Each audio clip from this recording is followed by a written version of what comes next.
Hello everyone, कैसे हो आप सभी लोग। उम्मीद है आप स्वस्थ और अच्छे होंगे। तो आज हम जो फिजिकल वर्ड है उसकी कड़ी का नेक्स्ट वीडियो लेकर आए हैं। इससे पहले मैं प्रीवियस वीडियो में इस चैप्टर से संबंधित जितने भी टॉपिक थे उन सभी को कवर किया है। तो मैं आपको यही सलाह दूंगा, सर्वप्रथम आप उस टॉपिक्स को पढ़ें, उस टॉपिक्स को समझें। उसके बाद अगर ये आप टॉपिक देखते हो तो आपको अच्छी तरह से समझ में आ जाएगा। तो लेट्स स्टार्ट नाउ। तो आज हम जो नया टॉपिक पढ़ रहे हैं वो है कि पिछले कुछ जो शताब्दियाँ थी उसमें भौतिकी का जो असाधारण प्रगति हुई है उसका राज क्या है।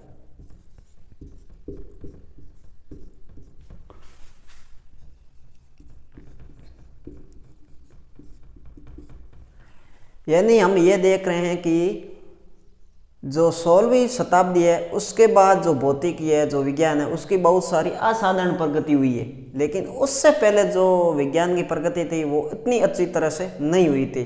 तो इस बेसिकली इस जो असाधारण प्रगति है उसका राज क्या है। देखिए, पहले ये समझा जाता था, जो 16वीं शताब्दी है उससे पहले ये समझा जाता था कि अगर किसी नए तथ्य को खोजना है या नई डिस्कवरी करनी है तो उसके लिए गुणात्मक सोच होना बहुत जरूरी है।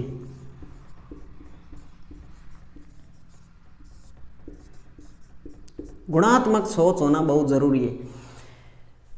आप कह सकते हो कि अगर किसी नई चीज की डिस्कवरी करनी है तो उसके लिए जो गुणात्मक सोच है वो जरूरी है। हाँ, ये बिल्कुल सत्य बात है कि अगर कोई नई चीज खोजते हो तो उसके लिए गुणात्मक सोच तो बहुत जरूरी है, लेकिन ये पर्याप्त नहीं है।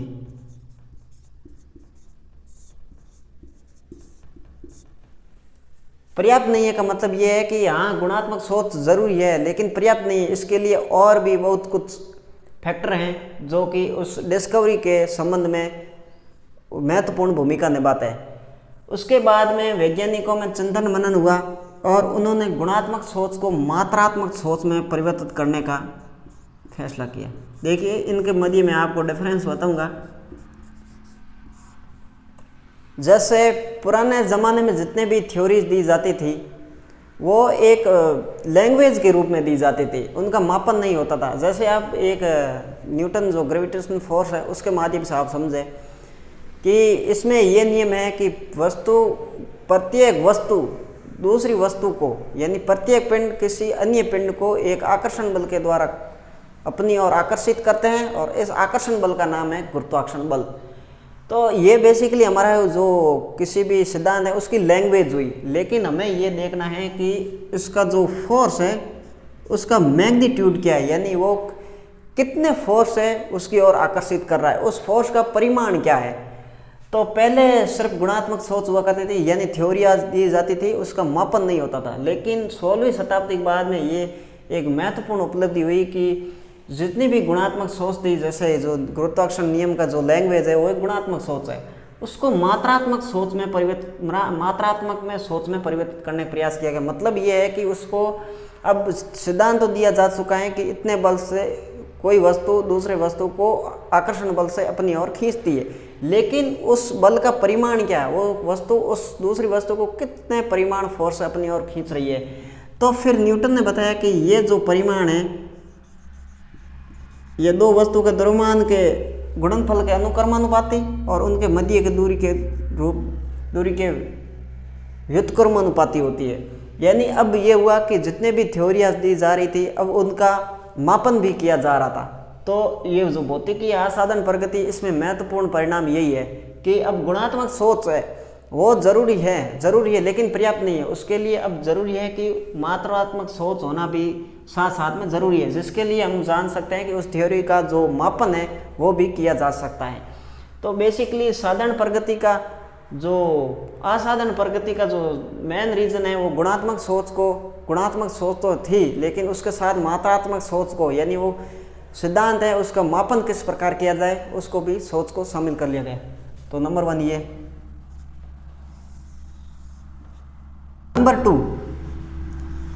नंबर टू में यह था कि बहुत सारी घटनाओं को, यानी वेरियस घटनाओं को, फिनोमेना को जो नेचर फिनोमेना होती है उसको समान नियमों से, यानी सेम नियम, सेम रूल्स, समान नियम से समझाना।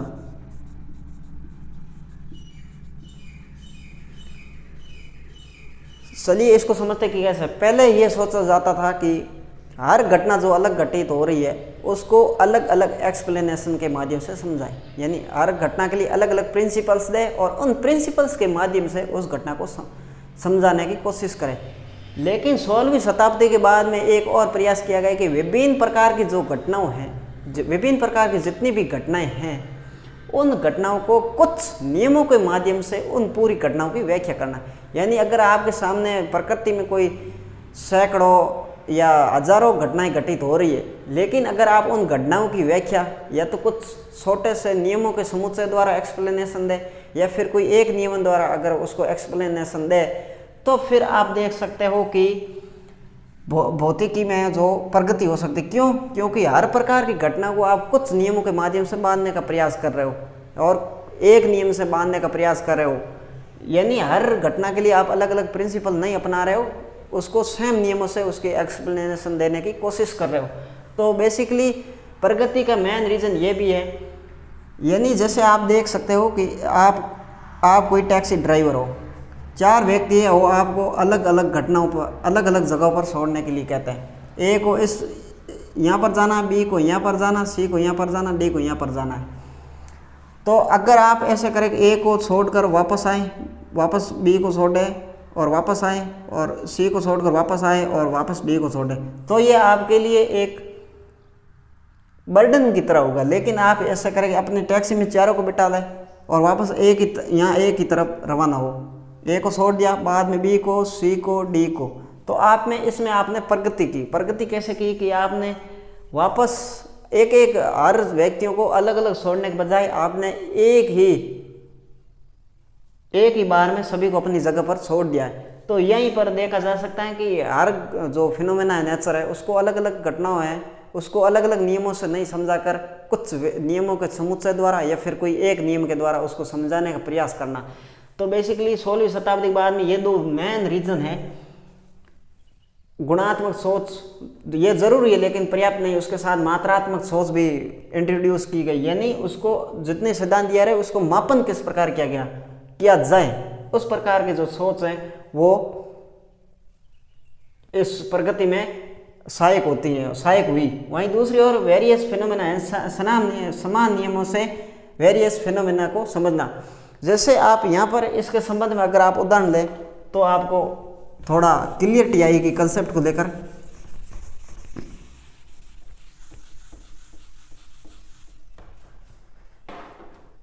देखिए, जैसे किसी पृथ्वी पर आप कोई पत्थर ऊपर से नीचे की ओर फेंकते हो और आप कोई हल्की वस्तु बहुत फेंकते हो, तो आप देखते हो कि पत्थर पहले पहुंचता है और जो हल्की वस्तु है वो थोड़ी देर से पहुंचती है। तो एक नियम ये है कि जो पृथ्वी अपने आकर्षण बल है, वो जो पृथ्वी का गुरुत्व त्वरण है वो दोनों वस्तुओं पर समान लग रहा है, यानी जो जी है वो दोनों के लिए सेम है। अगर दोनों के लिए सेम है तो फिर ये दोनों वस्तुएं अलग अलग समय पर पृथ्वी पर क्यों आ रही है। तो इसको एक्सप्लेनेशन देने के लिए सर्वप्रथम जो ये प्रयोग है ये हमारे वायु में किया गया है। वायु में करने के कारण तो हमने देखा कि इस पर जो वायु प्रतिरोध बल है वो कम लग रहा है, लेस देन, और इस पर जो वायु प्रतिरोध बल है वो ज़्यादा लग रहा है। तो सबसे पहले हम क्या करें कि पृथ्वी पर कोई ऐसा वातावरण बनाएं जहाँ पर थोड़ा निर्वात हो। तो कोई निर्वात वैक्यूम चैम्बर लेकर वहाँ से अगर हम वस्तुओं को गिराएं, भारी वस्तु और हल्की वस्तु को, तो हम देखते हैं कि दोनों समान समय पर सतह पर पहुँचती है। फिर हम जो वायु की उपस्थिति में प्रयोग करते हैं तो ये वस्तु देर से आती है। तो सर्वप्रथम जो हमने सिद्धांत दिया था कि गुरुत्वीय त्वरण दोनों वस्तुओं के लिए सेम है, तो इससे ये प्रूफ हो गया क्योंकि वैक्यूम है। बाद में इससे हमें पता चला कि वायु प्रतिरोध ने इसकी जो गति थी उसको जटिल बना दिया, यानी वायु प्रतिरोध इस पर ज़्यादा लग रहा था और इस पर कम लग रहा था। तो इसके कारण ये वस्तु देर से पहुंची, ये वस्तु पहले पहुंचे। तो हम यहाँ पर देख सकते हैं कि दोनों वस्तुओं के लिए गुरुत्वीय त्वरण समान है, इसलिए हम देख सकते हैं कि वेरियस घटनाओं को, जो ये अलग अलग घटनाओं को ये एक ही नियम से समझा दिया कि गुरुत्व के अधीन दोनों ही वस्तुओं पर जो गुरुत्व त्वरण है वो समान लग रहा है। लेकिन इस स्थिति में आप देख रहे हो कि जो वायु प्रतिरोध बल है वो वायु प्रतिरोध बल ज़्यादा लग रहा है और इस कारण ये वस्तु देर से आ रही है। तो भौतिकी का जो प्रगति है उसमें गुणात्मक सोच और वेरियस घटनाओं को समान नियम से एक्सप्लेनेशन देना, इसके कारण भौतिकी के जो नेक्स्ट जो पिछले 400 वर्ष है उसमें इसकी असाधारण प्रगति हुई है। मेन रीजन इसकी प्रगति के पीछे यही है।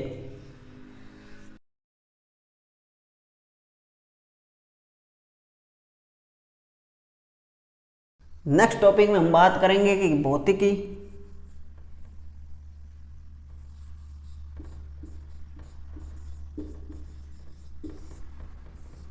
प्रौद्योगिकी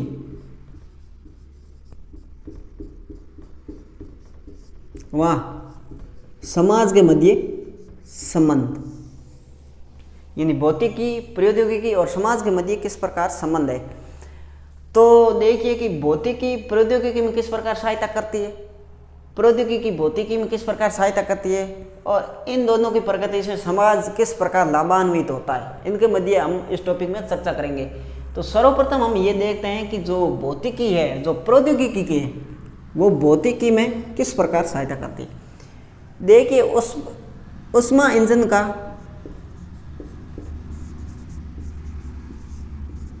आविष्कार हो चुका था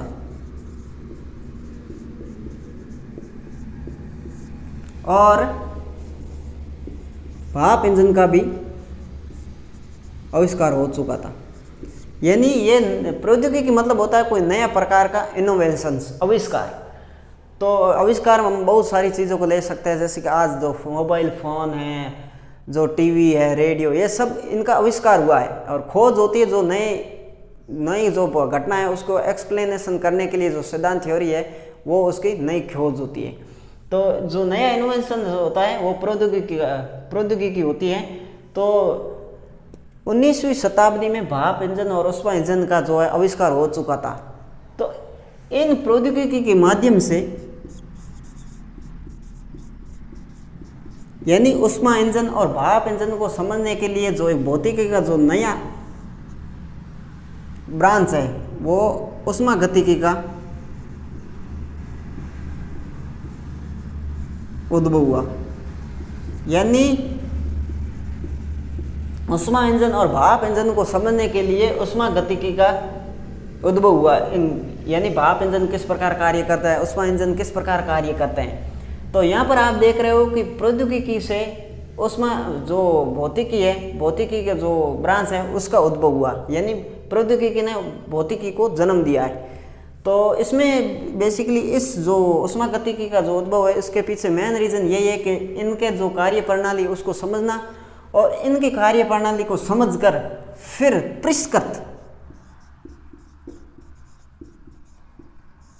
परिष्कृत इंजन बनाना जो इनसे भी ज़्यादा एफिशिएंट हो। तो बेसिकली ऊष्मा गतिकी का मतलब यही है कि आप जो जितने भी कार्य प्रणाली है, ऊष्मा इंजन है, भाप इंजन है, इनकी कार्य प्रणाली को समझना, इनके कार्य प्रणाली को समझकर इसमें सुधार करना और इससे परिष्कृत जो इंजन है उनको बनाना। वहीं आप देख सकते हो कि भौतिकी प्रौद्योगिकी को किस प्रकार जन्म दे सकती है। तो आप देख सकते हो कि जो मैक्सवेल के जो विद्युत चुंबकीय सिद्धांत है, जो मैक्सवेल के दिए हुए विद्युत चुंबकीय सिद्धांत, जिनके 4 प्रसिद्ध उनके समीकरण हैं,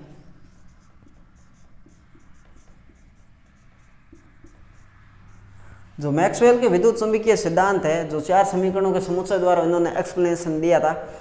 तो इन जो सिद्धांतों के माध्यम से है ना, बाद में रेडियो का आविष्कार हुआ, टेलीविज़न का आविष्कार हुआ, और जितने भी आप कम्युनिकेशन के जितने भी आप जो वायरलेस सिस्टम्स देख रहे हैं या वायर सिस्टम देख रहे हैं, दोनों वायरलेस और वायर वाले, वो दोनों के दोनों विद्युत चुंबकीय सिद्धांत पर सभी कार्य करते हैं। तो यहाँ पर आपने क्या देखा कि भौतिकी ने प्रौद्योगिकी को जन्म दिया। यानी भौतिकी के सिद्धांत को समझकर आपने नए इनोवेशंस किए, जैसे रेडियो है, टीवी है, मोटर है, जनरेटर है, इत्यादि प्रकार के। तो भौतिकी और प्रौद्योगिकी मध्य आपने समझ लिया है कि कभी कभी प्रौद्योगिकी भौतिकी को नई भौतिकी को जन्म देती है। जैसे यहाँ पर ऊष्मा इंजन और भाप इंजन ने जो ऊष्मागतिकी नई ब्रांच है उसका उद्भव किया, वहीं पर आप देख सकते हो कि कहीं कहीं पर भौतिकी नई प्रौद्योगिकी को जन्म देती है। यानी मैक्सवेल के जो विद्युत चुंबकीय सिद्धांत है उनके माध्यम से उन थ्योरीज को समझकर रेडियो, टीवी, मोटर, जनरेटर, जो जितने वायरलेस कम्युनिकेशन साधन उन सब का आविष्कार हुआ है। तो आपने देख लिया है कि भौतिकी और प्रौद्योगिकी मध्य संबंध क्या है। वही इसमें समाज किस प्रकार लाभान्वित होता है। देखिए दोनों ही प्रगति में समाज की प्रगति है, जितनी इनकी प्रगति होगी समाज के लिए उतना ही अच्छा होगा, क्योंकि समाज को सुख सुविधाएं साधन ज़्यादा मिलेंगे। ये जितने भी नए इनोवेशंस होते हैं ये समाज के प्रगति के लिए सहायक होते हैं और समाज में जो व्यक्ति है उनके आराम के लिए आवश्यक है। जैसे ऊष्मा इंजन और भाप इंजन से व्यक्ति एक स्थान से दूसरे स्थान पर अब तेज़ी से पहुंच सकता है, उसको इतना परिश्रम नहीं करना पड़ सकता है। वहीं आप देख सकते हो कि रेडियो, टीवी है, इनके माध्यम से व्यक्ति कहीं दूर से कोई भी घटना है उसकी जानकारी प्राप्त कर सकता है। मोबाइल फ़ोन के माध्यम से व्यक्ति दूर बैठे व्यक्ति से कम्युनिकेशंस कर सकता है। पहले इनोवेशन से ये हमारे पास सुविधा ही नहीं थी। और मोटर है उससे बहुत सारे काम होते हैं, जनरेटर से बिजली उत्पन्न होती है। यानी अगर भौतिकी और प्रौद्योगिकी दोनों का अगर प्रगति होती है, भौतिकी और प्रगति दोनों की अगर प्रगति होती है तो उसमें समाज की भी साथ साथ में प्रगति होती है। तो ये तीनों एक दूसरे से रिलेटेड, यानी तीनों एक दूसरे से संबंधित है। तो आज आपने ये टॉपिक है जो समझ लिया है कि भौतिकी में असाधारण प्रगति का राज क्या है, और ये जो भौतिकी, प्रौद्योगिकी और समाज के मध्य जो जितने भी रिलेशंस है वो क्या है, इत्यादि प्रकार को आपने समझ लिया है। तो नेक्स्ट बात है नेक्स्ट वीडियो में, तब तक के लिए धन्यवाद।